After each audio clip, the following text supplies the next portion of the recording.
Estamos aqui mais uma vez para estudarmos sobre a vida no mundo espiritual. Nós estávamos até lembrando que ontem fez exatamente 3 anos e meio que nós começamos essa reunião de estudo, na quarta-feira. E estamos no 5º livro, No Mundo Maior, a obra psicografada pelo Chico Xavier, ditada pelo Espírito André Luiz. Então, estamos nesse estudo. Como nós fazemos todas as quartas, agora, quando começou a pandemia, nós estamos fazendo dessa forma, né? Mas essa obra, esses livros do André Luiz, realmente nós temos que ler, estudar, são importantíssimos, com muita riqueza de detalhes, muito importante nós estudarmos esta obra. Nós vamos dar as boas-vindas aqui, boa tarde para o Marco, né? O Gil, Francisco, Aldete, Nancy, boa tarde, Eliane, Celina, boa tarde para todo mundo.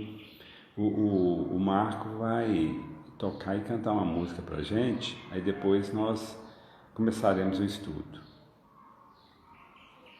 O Marcos.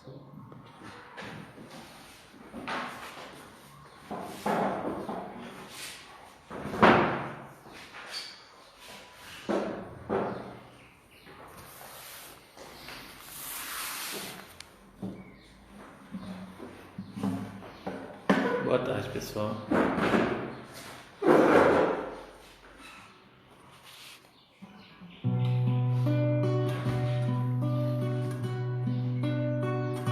Eu tanto ouvia falar em ti, por isso hoje estou aqui.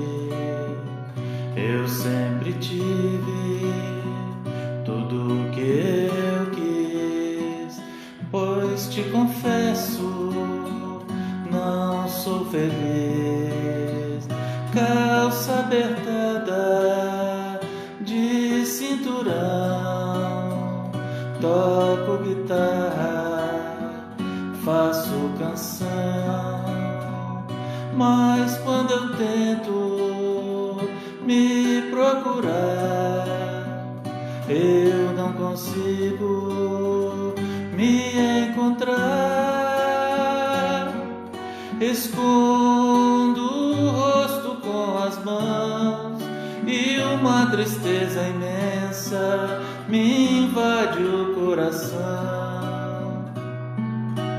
Já não sou capaz de amar e a felicidade cansei de procurar. Por isso eu venho buscar em ti o que eu não tenho, o que perdi. Vestido em ouro te imaginei, e tão humilde te encontrei. Cabelos longos iguais aos meus, tu és o Cristo, Filho de Deus. Tanta ternura em teu olhar, tua presença me faz chorar. Eu ergo os olhos para o céu e a luz do teu amor me deixa tão feliz. Se jamais acreditei, perdoa-me, Senhor, pois hoje eu encontrei.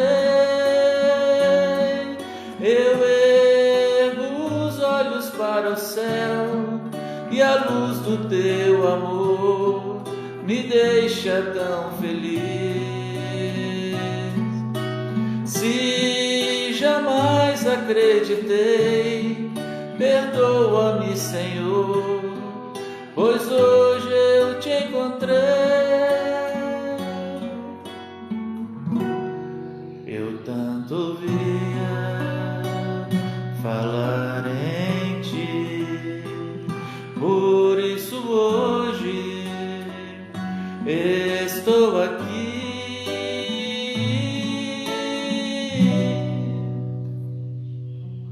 Até logo, gente. Obrigado.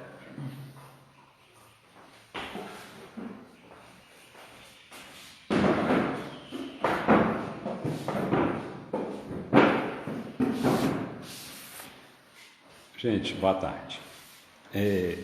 Estamos aqui mais uma vez para estudarmos essa obra maravilhosa, essa obra do André Luiz, psicografada pelo nosso querido Chico Xavier. É muito interessante que o primeiro livro da série, André Luiz, é O Nosso Lar. E os títulos dos livros, nós sabemos, tudo foi muito organizado, foi muito bem estruturada a obra, muito. Então, até os títulos. Então, o primeiro livro, Nosso Lar, né, nos alertando que o nosso lar verdadeiro é de lá, não é aqui na Terra. Então, isso aí nos chama muita atenção, não é? Para que a gente nós não nos prendamos às vezes problemas, situações que estão transitórios aqui na Terra, que a nossa vida verdadeira é de lá, a nossa vida verdadeira é de espírito, é espiritual, nossa vida verdadeira não é aqui, né? E muitas vezes nós vivemos, esquecemos que é uma realidade, que a vida verdadeira é espiritual, não é? E é muito interessante porque nós passamos muitos e muitos anos sem conhecer e sem estudar essa realidade. E agora, com essa obra, nós temos a bênção de poder estudar essa realidade espiritual, né? Com detalhes. Então, um dia nós vamos voltar para a pátria verdadeira, todos nós vamos voltar, isso é inevitável. E quando nós voltarmos, chegarmos de lá, nós já temos um pouco de conhecimento, não vamos assustar tanto, não é? E mais importante que nós entendemos o objetivo da obra é que para nós nos posicionarmos melhor aqui, não é? Se a vida verdadeira é de lá, a vida aqui é transitória, então a gente passa questionar e a gente passa a raciocinar. Então, o que eu estou fazendo aqui? Não é? Isso aqui é transitório. Então, deixa eu angariar recursos aqui para eu levar para lá. Não é? Para a gente chegar de lá um pouco com mais recursos. Não é? Porque o ouro, né? O dinheiro, o status social, não é? É a posição econômica, né? Social, tudo. Fama, nós não vamos levar, não é? Nada nós não vamos levar. É claro, nós não vamos desprezar as coisas materiais, que são todas as coisas materiais que estão à nossa volta, é material didático para a nossa evolução, não vamos desprezar, mas não nos apegarmos a essa realidade material, não é? Para um dia que nós formos chamados, né, todos nós esperamos que seja, né, bem para frente, né? O dia que nós formos chamados, nós levaremos na nossa bagagem realmente aquilo que interessa, não é? Que é o amor, que são os sentimentos elevados, sentimentos nobres, nosso desenvolvimento também intelectual, né? Claro, e principalmente nosso desenvolvimento moral, aquilo que nós deixamos de bom nos corações das pessoas, é aquilo que a gente vai levar. Olha que interessante, não é? Então, esta obra, ela é fundamental para o nosso cotidiano, para a nossa vida, né? Para que a gente tenha essa consciência realmente que somos viajantes aqui, estamos de passagem, né? E a gente não vamos desprezar essa oportunidade, não vamos desprezar as pessoas, desprezar nada material, não vamos desprezar, mas estamos com o pensamento na vida verdadeira, não é?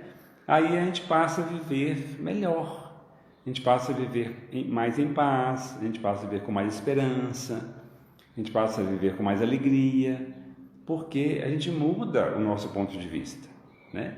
A nossa postura, né? A nossa visão, a gente muda. Então, é o objetivo dessa obra. Então, ontem realmente fez 3 anos e meio que nós estamos estudando essa obra e vamos dar continuidade. Queremos chegar ao final dela e, quem sabe, né, voltar novamente a estudar sempre. Então, hoje nós estamos no livro No Mundo Maior, capítulo 12, Estranha Enfermidade. Esse livro é muito instrutivo, todos são, mas muito instrutivo. A espiritualidade vai explicar com minúcias a nossa casa mental, o nosso cérebro, né, os nossos arquivos mentais. Cada capítulo são lições incríveis, né, para o nosso conhecimento. Então, neste capítulo, a gente vai começar a ler algumas partes, mas só dar uma resumida. Neste capítulo, Fabrício, o pai estava desencarnando e ele tinha mais 3 irmãos mais jovens. Aí o pai estava deixando uma herança nas mãos dele e pediu assim: olha, cuide bem dos seus irmãos, deixando a herança para o irmão mais velho, para ele cuidar dos irmãos mais novos. O que ele faz? Depois que o pai desencarna, passa um tempo, ele abandona os 3 irmãos e fica só com a herança, e fica com a herança só para ele. Ele vai viver, né, economicamente muito bem, muito rico, com prestígio social, e envolve, né, nesse mundo, e anestesia, ele bloqueia, anestesia esse fato, né? Ele não pensa, ele não entra em contato com esse fato, que ele foi o protagonista, né, desse fato. Então, ele foge daquela realidade, ele bloqueia, ele anestesia e não entra em contato. E vive exteriormente para o mundo. Quando ele fica mais velho, quando ele está mais velho, aí vem a debilidade orgânica, tudo. Aí ele começa a entrar em contato com aquela realidade que ele havia proporcionado de sofrimento para o pai que desencarnou e para os irmãos. E a forma egoísta que ele agiu. E aí ele começa a entrar em desequilíbrio. Porque nós podemos fugir das leis da terra, mas nós não fugimos das leis de Deus que estão gravadas na nossa consciência. Então, aquilo que nós fazemos de bom fica gravado no nosso espírito, nos trazendo paz, equilíbrio. Mas aquilo que a gente faz de ruim também fica gravado, nos trazendo desequilíbrios, ou mais cedo ou mais tarde.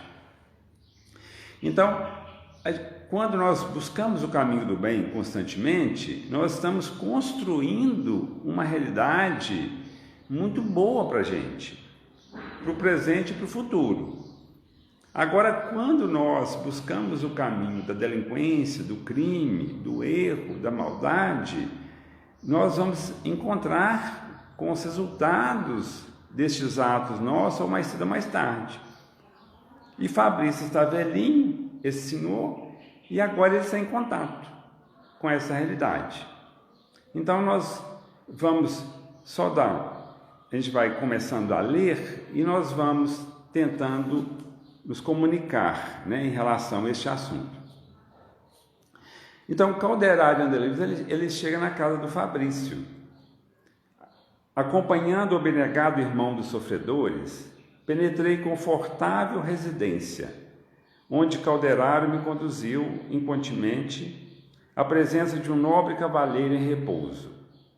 Achamo-nos em elegante aposento, decorado em ouro velho. Magnífico tapete completava a graça ambiente, exibindo caprichosos arabescos em harmonia com os desenhos do teto. Estirado num divã, o enfermo que visitávamos engolfava-se em profunda meditação. Ao lado, humilde entidade de nossa esfera, como que nos aguardava. A casa muito chique dele, eles penetram, né? O André Luiz vai descrevendo a decoração do ambiente, e eles percebem do lado espiritual, né, uma entidade, um espírito velando por ele. As bênçãos de Deus, né, não falham. Aproximou-se e cumprimentou-nos gentil. Às fraternas interpelações do assistente, respondeu solícita: Fabrício vai melhorando, no entanto, continua os fenômenos de angústia. Tem estado inquieto e aflito. O orientador lançou expressivo olhar ao doente e insistiu: mantém ainda o autodomínio? Não se abandonou totalmente às impressões destrutivas? A interlocutora, revelando contentamento, informou: a divina misericórdia não tem faltado.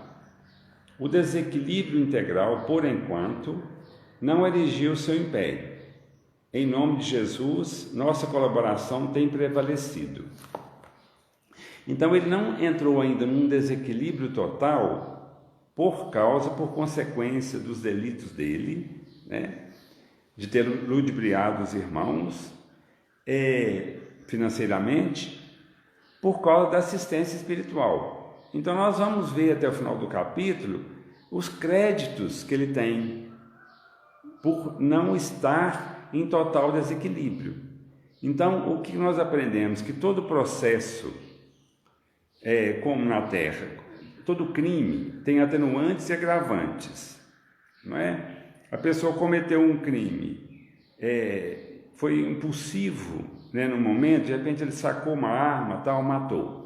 O outro premeditou o crime. Então, ele pensou ali 2, 3 meses, 4, sobre o crime, foi lá e tirou a vida. Então, quando a justiça vai avaliar, aquele que foi impulsivo, às vezes a pena é menor. Então, tem atenuantes e agravantes em todo crime. Então, em todos os crimes nossos que nós cometemos, todas as falhas nossas, tem atenuantes e agravantes. Né? Então, é uma lei perfeita. A lei de Deus, as leis de Deus são perfeitas. Né? Então, nós não violamos nenhuma das leis, não violamos. E nós carregamos conosco essas atitudes, boas ou ruins, as consequências dos nossos atos. Vamos carregar essa energia conosco. Se nós cometemos um assassinato, nós vamos carregar essa energia do assassinato para onde nós formos. Né? Se nós fazemos um trabalho beneficente, se nós ajudamos alguém, nós vamos carregar a energia daquela caridade aonde nós formos. Onde nós formos. Então, por isso que os Espíritos nos falam que o maior tesouro é a nossa consciência tranquila. É a nossa consciência tranquila. A gente deitar à noite, a cabeça no travesseiro, estar com a consciência tranquila de ter cumprido o nosso dever naquele dia. Então, este é o maior tesouro que nós temos. Né? Nós convivemos bem com a nossa consciência. É um desafio muito grande, né? Porque nós estamos ainda mais presos ao animal do que o anjo. Então, nós temos ainda muitos impulsos inferiores dentro da gente. Então, às vezes a gente erra, né? Erra aqui, erra acolá, tudo, e às vezes arrepende, né? Tal. Então, a gente não acerta constantemente. Mas a soma dos acertos nos traz paz, nos traz um determinado conforto interior. E é o maior tesouro que nós aqui na Terra podemos angariar. É conseguirmos vivermos aqui com mais em paz de consciência, né? É um desafio, mas não é impossível. Então vamos continuar. Calderaro então fraternalmente indagou, dirigindo-se a mim: chegastes alguma vez a examinar caso declarado de esquizofrenia? Então, para os familiares e a medicina, é um esquizofrênico, é um caso de esquizofrenia, o caso dele. Não adquirira conhecimentos especializados da matéria, todavia não ignorava constituir esse morbo uma das mais inquietantes questões da psiquiatria moderna. São os desafios da ciência, da psiquiatria, né, os problemas mentais. Porque às vezes a origem dos problemas, e uma grande parte dos problemas mentais, a causa está em outra existência. Nesse caso, Fabrício era nessa própria existência. Mas em muitos casos, às vezes a origem de desequilíbrios nossos, né, de doenças mentais, a origem às vezes está em outra encarnação ou em outras encarnações. Então, para os psiquiatras materialistas, às vezes é muito difícil detectar determinados problemas, encontrar a causa, porque a causa não está nessa encarnação. As causas estão em outras encarnações. Então, essa obra do André Luiz vem clarear muito isso para a gente. Então, muitas vezes, a maioria dos desequilíbrios psiquiátricos, desequilíbrios emocionais, né, psicológicos, a maioria dos desequilíbrios, a origem, né, são os nossos desatinos do passado, são os nossos crimes do passado, que vem ressurgir dentro da gente em forma de doença, né? Este ramo ingrato da ciência, que estuda a patologia da alma, isso aqui, gente, eles estão falando na década de 40. É claro que na década de 40 do século passado para cá, a psiquiatria, né, as ciências, né, psicológicas, evoluiu muito, né? Declarou o companheiro, compreendendo a minha incipiência: há muito tempo campo de batalha entre fisiologistas e psicologistas. Tal conflito é em verdade lamentável e bizantino, uma vez que ambas as correntes possuem razões substanciais nos argumentos com que se digladiam. Somos, contudo, forçados a reconhecer que a psicologia ocupa a melhor posição por escalpelar o problema nas adjacências das causas profundas, ao passo que a fisiologia analisa os efeitos e procura remediá-los na superfície. Então, ele está falando do conflito dos fisiologistas e dos psicologistas, né? Os profissionais da área da psiquiatria e da psicologia. Porque uns acreditam que seja as causas físicas, outros as causas não físicas, e é um desafio. E hoje, né, nós temos ouvido muitas palestras, lido algumas coisas em relação a essa ponte, né, que a ciência, nessa própria obra do André Luiz, a ponte que a ciência que a ciência e a religião têm feito uma ponte, uma ligação, né? Que a ciência percebeu que não pode caminhar sozinha e que a religião também não pode caminhar sozinha, né? A religião tem que dar as mãos à ciência, a ciência tem que dar as mãos à religião, porque é inevitável, né? Não pode se associar, não pode separar. Logo após, o assistente recomendou-me examinar a esfera mental do visitado. Aí ele vai examinar a esfera mental do Fabrício. Auscultei-lhe o íntimo, ficando aterrado com as inquietudes que lhe povoavam o ser. O cérebro apresentava anomalias estranhas. Toda a face inferior mostrava manchas sombrias. Os distúrbios da circulação, do movimento e dos sentidos eram visíveis. Então ele tinha distúrbio na circulação, nos movimentos. Olha só o que um crime vai acarretar, né, gente? Ele cometeu um crime. O pai deixou a herança para que ele ajudasse os três irmãos mais novos. E ele ludibriou os irmãos e ficou com a herança toda. Ele cometeu um crime. E esse crime agora está trazendo sérias consequências para ele, sérias. Ele está entrando quase num desequilíbrio total por causa disso, né? E algo que ele tinha abafado atrás da sua consciência. Mas agora veio tudo à tona. Ele está mais velho, mais doente, veio tudo à tona. Calderaro apresentara-me Fabrício classificando como esquizofrênico, mas não estaríamos ali perante um caso de neurastenia cérebro-cardíaca. Aí é uma fragilidade, né, do cérebro, do coração, né? Ele está vendo algo físico mesmo, já estava desgastando o lado físico. Um instrutor ouviu-me pacientemente e observou. Diagnóstico exato, no aspecto em que o nosso amigo se apresenta hoje. A esquizofrenia, contudo, originando-se de sutis perturbações do organismo perispirítico, traduz-se no vaso físico por surpreendente conjunto de moléstias variáveis, indeterminadas. No momento temos aqui a doença de Crigler-Lambert, com todos os característicos especiais. Gente, tem um caso, o Dr. Alberto Almeida conta, interessantíssimo, que um jovem, um adolescente, até a adolescência, ele teve uma vida normal.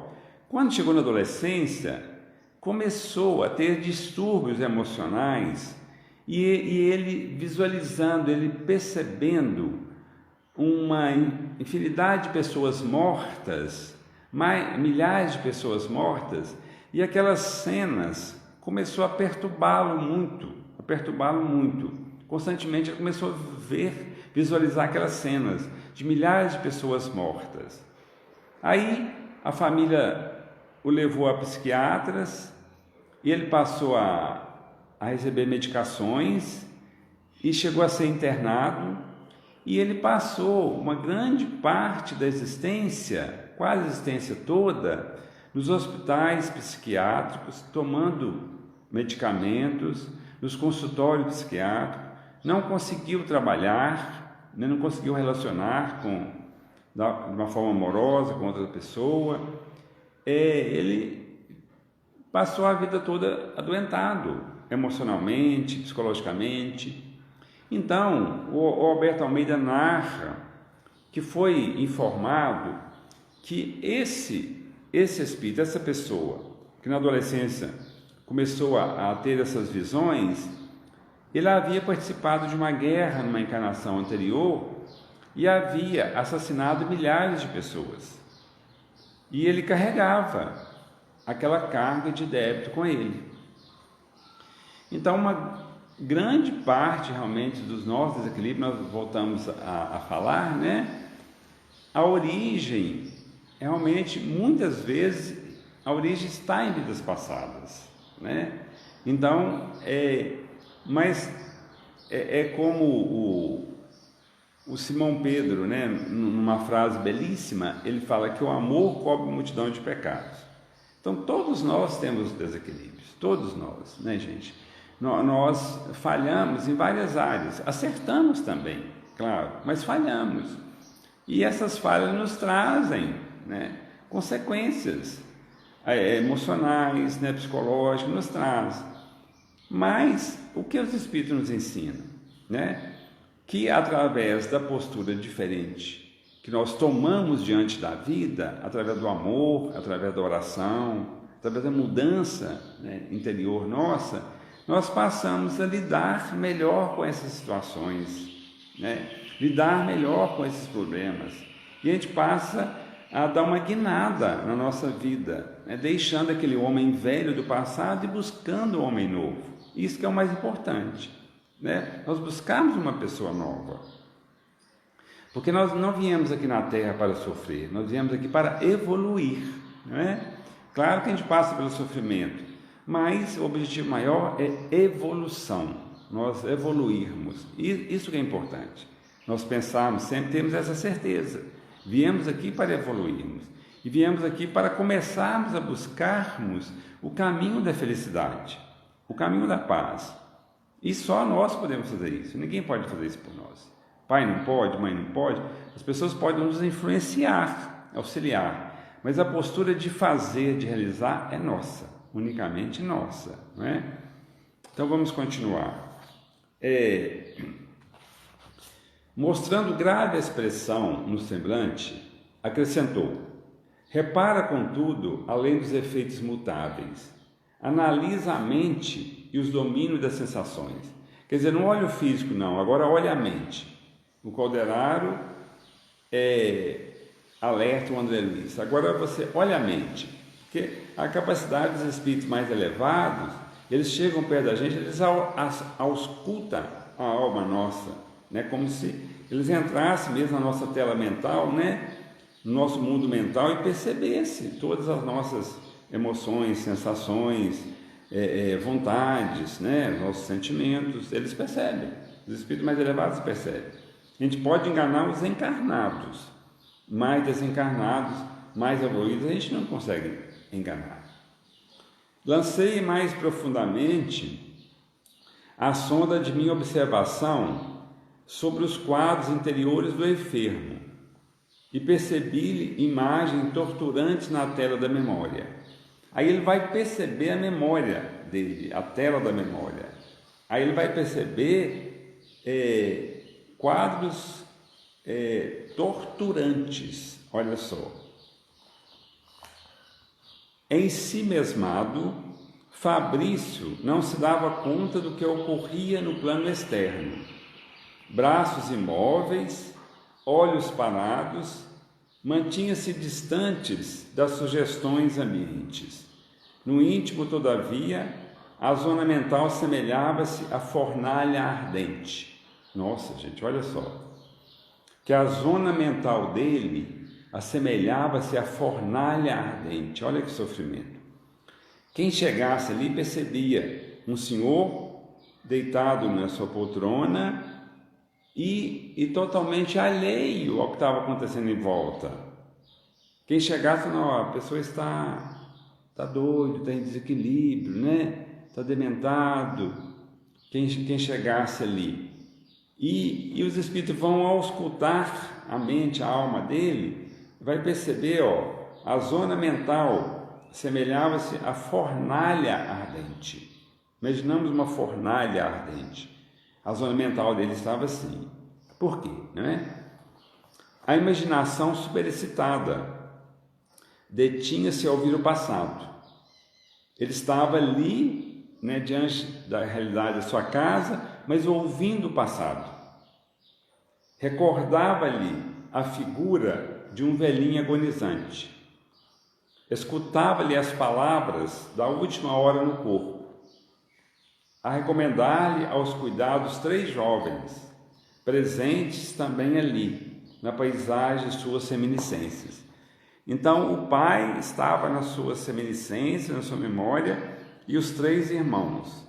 Por quê? Tem um pensamento que diz que o criminoso volta ao local do crime, não é? Então, aquilo que ele fez, que foi um crime que ele cometeu, com o pai e com os irmãos, está na memória dele, está gravado na memória dele. Enquanto ele não reajustar nessa situação, não vai aliviar esse sofrimento dele. O moribundo devia ser o genitor. e os rapazes irmãos conservavam-se entre si lacrimosos. De repente, modificavam-lhe as lembranças. O ancião e os jovens pareciam revoltados contra ele, acusando-o. Nomeavam-no com descaridosas designações. Olha que sofrimento, né, gente? E nós vamos perceber que o pai não está, né, xingando ele, blasfemando, não. O pai está em outra realidade. Nós vamos ver no final do capítulo, né? Nós vamos ver. Mas está na memória dele. Quando nós cometemos um crime, a pessoa que foi a vítima, ela pode nos perdoar. Mas aquela imagem nós carregamos, porque foi nós que cometemos. A lei de Deus ela é perfeita. Nada fica impune às leis de Deus, nada fica impune.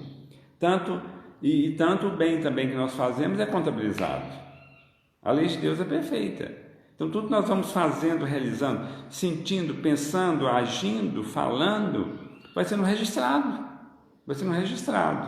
né? Então, olha como nós somos ignorantes ainda. Por que fazemos o mal? Porque desconhecemos todas essas consequências. Porque se nós vamos carregar conosco o resultado das nossas ações, por que a gente não faz o bem? Não é? É a ignorância nossa ainda. O doente ouvia as vozes internas, ansioso, amargurado. Desejava desfazer-se do pretérito. O desejo dele é desfazer daquelas imagens, mas não tinha jeito. Pagaria pelo esquecimento qualquer preço. Olha só como o André Luiz coloca aqui. Ele pagaria para esquecer isso qualquer preço. Ansiava de fugir a si próprio, fugir de nós mesmos. A gente pode até fugir, mas por um tempo. Mas em vão, sempre as mesmas recordações atrozes, vergastando-lhe a consciência.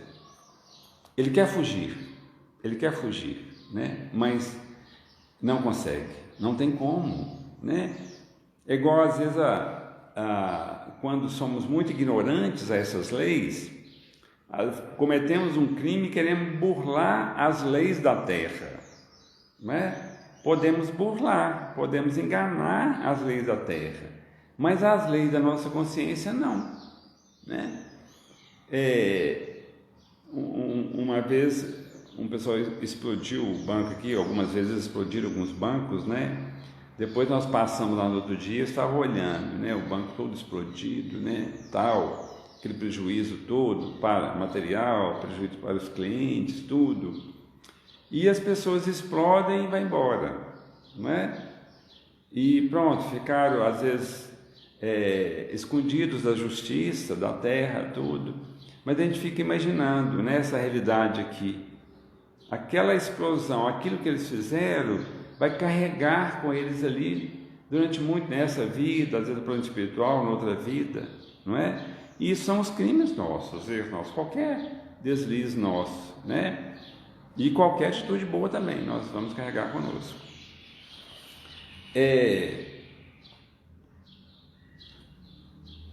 Verificava-lhe eu os estragos orgânicos resultantes do uso intensivo de analgésico.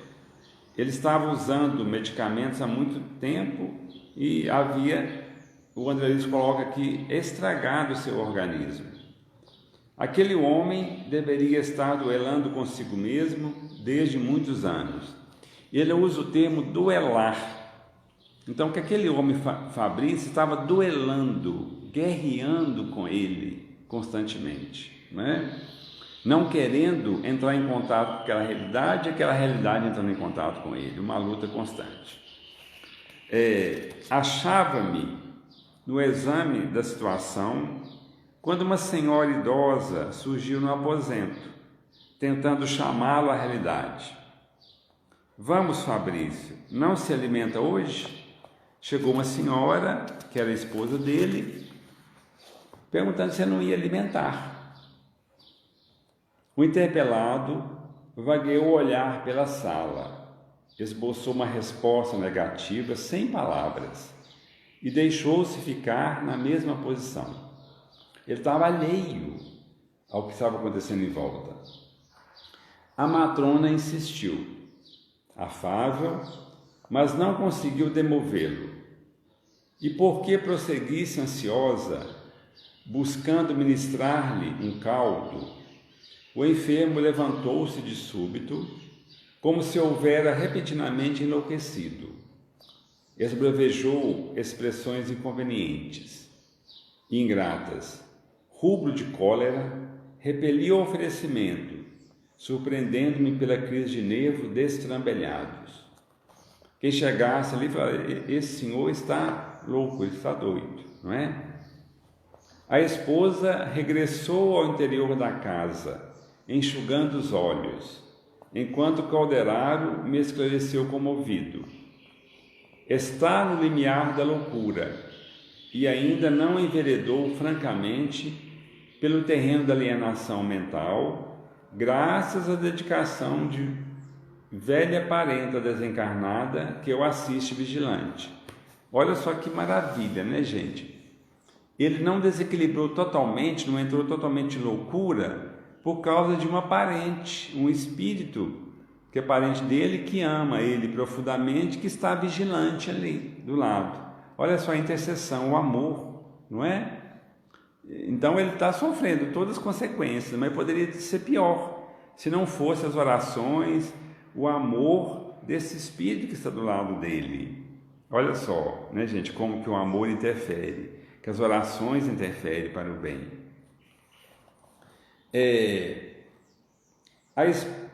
No limiar. Logo após, o assistente o submeteu a operações magnéticas de reconforto, vigorando-lhe a resistência.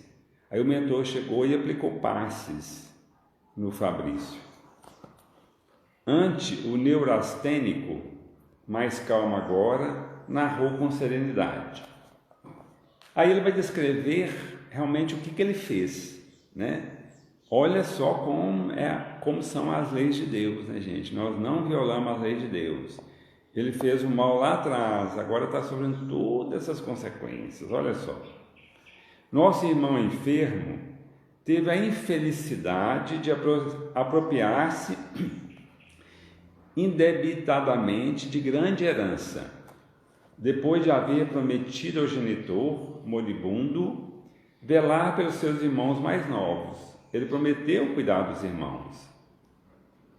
Na presença destes, ao se sentir, porém, senhor da situação, desamparou os manos e os expulsou do lar, valendo-se de rábulas. Aqui tem uma explicação. O que é rábulas? Advogado que se utiliza de astúcia e má-fé para enredar as questões. Pessoa que advoga sem ser formada em direito. Usou pessoas de má-fé para ludibriar, né, as leis e ficar com a fortuna. Desde que, sem escrúpulos, vive de inquinar os textos legais. Por mais enérgicas e convincentes as reclamações arrazoadas, por mais comovedoras os apelos à amizade fraterna, manteve-se ele em clamorosa surdez, arrojando os irmãos à penúria e à dificuldade de toda sorte. Ele foi alertado pelos próprios irmãos, né, por outras pessoas, pelos espíritos intuindo, mas ele se tornou surdo a essas instruções, a esses apelos. 2 deles morreram num sanatório em Cátares da indigência. Olha só, 2 irmãos morreram num sanatório, minados pela tuberculose que os surpreendeu em excessivas tarefas noturnas. Eles desencarnaram tuberculosos. E o outro desencarnou em míseras condições de infortúnio, relegado ao abandono antes dos 30 anos, presa de profunda avitaminose, consequente da subalimentação a que fora compelido. Tudo isso nosso desditoso amigo conseguiu fazer, escapando à justiça terrena. Entretanto, não pôde eliminar dos escaninhos da consciência os requisitos do mal praticado. Olha só, a dor que ele impetrou naquelas pessoas, ele carrega aquela dor. Então é uma lei perfeita de Deus. O amor, né, as coisas boas, a caridade, o bem que nós fazemos para as pessoas, fica impregnado em nós. E o mal que nós fazemos fica impregnado em nós. Então ele ludibriou a justiça da terra, mas não conseguiu eliminar dos escaninhos da consciência os resquícios do mal praticado. Não conseguiu tirar da consciência. Os remanescentes do crime são guardados em sua organização mental. Olha só, gente, os remanescentes do crime que ele cometeu são guardados em sua organização mental como carvões em paisagem denegrida por incêndio devorador.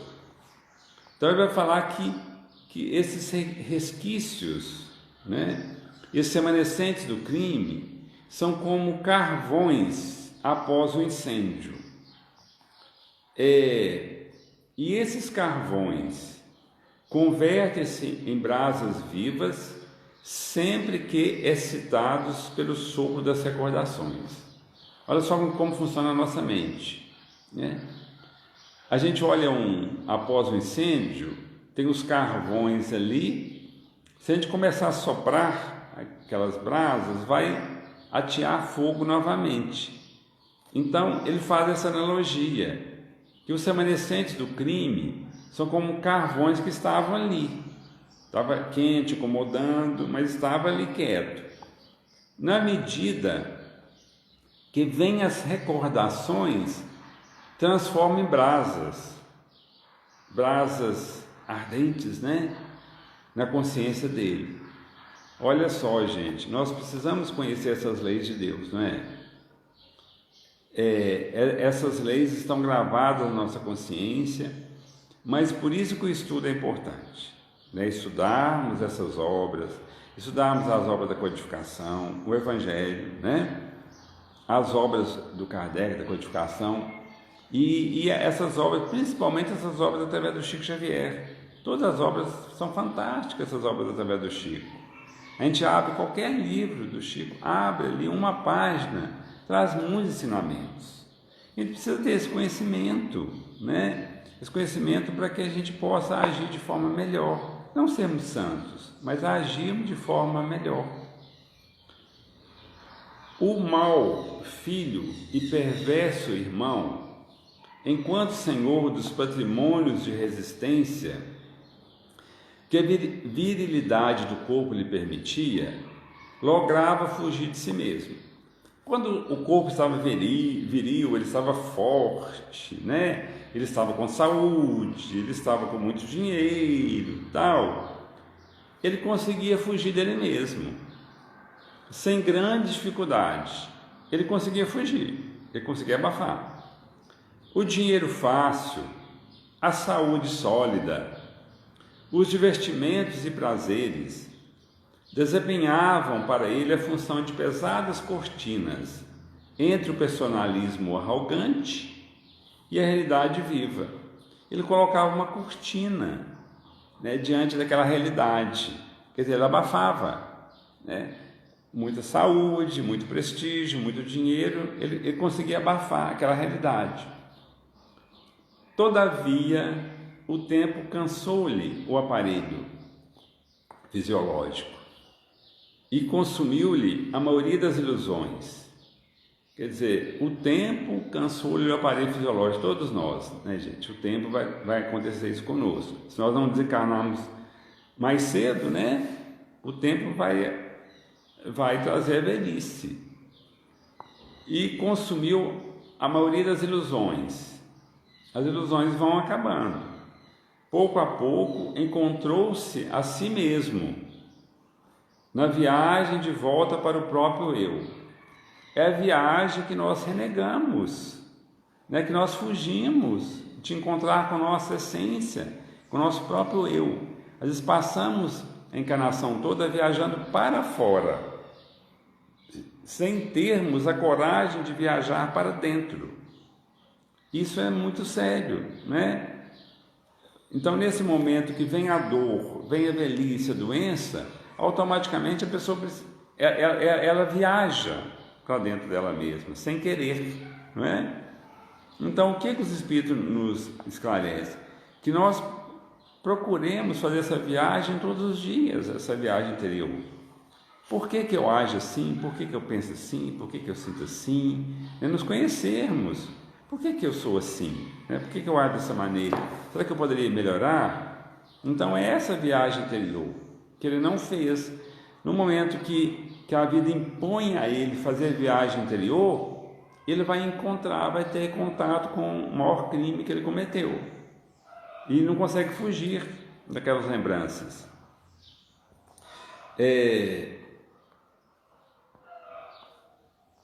Debalde viu-se, porém, a sós com as lembranças de que não conseguira escoimar-se. Então, lembranças que ele não conseguiu esquecer, né? Que ele não conseguiu tirar da mente. Debalde intentou descobrir o bom ânimo e o bem-estar. Estes se lhe ocultavam. Ele buscava o bem-estar, né? O bom ânimo, mas não conseguia. Impossível era concentrar-se no próprio ser sem ouvir o pai e os irmãos acusando. Ele ficava ouvindo o pai e os irmãos acusando ele constantemente. O pai e os irmãos não estavam acusando. Era a consciência dele que estava acusando, exprobando-lhe a vileza. A mente atormentada não achava refúgio consolador. Então, a nossa mente atormentada não acha refúgio consolador. A gente precisa mudar, né? Nós precisamos mudar.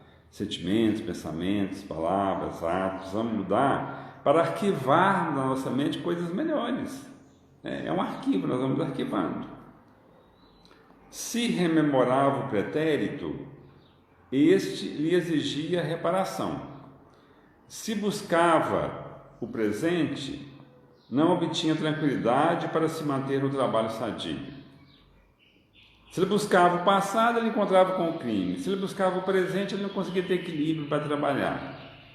E quando tentava erguer-se a plano superior, desejoso de orar ao Altíssimo, quando ele buscava, pensar em Deus, orar ao Altíssimo, quando ele buscava, era surpreendido ainda aí por dolorosas advertências, no sentido de inadiável correção da falta cometida. Olha só, até aquela parábola de Jesus, que ele fala do Senhor, aquele que o Senhor tinha perdoado uma dívida, assim que aquele servo sai, ele vai estrangular uma pessoa que devia a ele uma quantia bem menor. O dono da propriedade aquele senhor mandou buscá-lo e disse assim: eu perdoei uma grande dívida para você, por que você não perdoou uma pequena dívida para o seu próximo? Agora você vai ficar preso aqui. Então, o que acontece? Ele quer orar, no momento que ele quer orar, que ele quer fazer uma oração, mas vem tudo à tona, dizendo assim: peraí, você precisa reconciliar primeiro com o seu próximo, para depois você voltar e conversar comigo, porque Deus age assim conosco. Precisamos ter esse contato com Deus, mas quando devemos para o nosso próximo, Deus fala conosco: eu escuto as suas preces, mas você precisa ir lá reconciliar com o teu próximo, você precisa reconciliar, para depois você vir caminhar com a sua consciência tranquila, conseguir caminhar em paz. É maravilhoso, gente? Esses ensinamentos são maravilhosos, maravilhosos. todos os ensinamentos, né, de acordo com o Evangelho de Jesus, né, de acordo com as leis lá que Moisés trouxe para nós, né, tudo está interligado, né, tudo está conectado, né, esses ensinamentos são conectados. Então, essa obra realmente do André Luiz, ela é fascinante, né, gente, fascinante, e vem nos esclarecer muito. Então, nós vamos dar continuidade na próxima quarta-feira, nesse capítulo, muito interessante, nós vamos finalizar, né, se Deus quiser, na próxima quarta-feira, para nós entendermos o desfecho, né, desse sofrimento, desse espírito, mostrando por quê, né, e essa situação que ele está. Muito interessante. Então, nós estamos partindo para o final do nosso encontro. Aí no próximo sábado, 19h30, estaremos aqui estudando sobre o Evangelho de Jesus, e nós desejamos um bom final de tarde, uma ótima quarta-feira, né? Um prosseguimento de semana muito bom para todos nós, que possamos encontrar conosco mesmo, né? Constantemente encontrarmos com Deus. Uma boa tarde, fiquemos com Ele.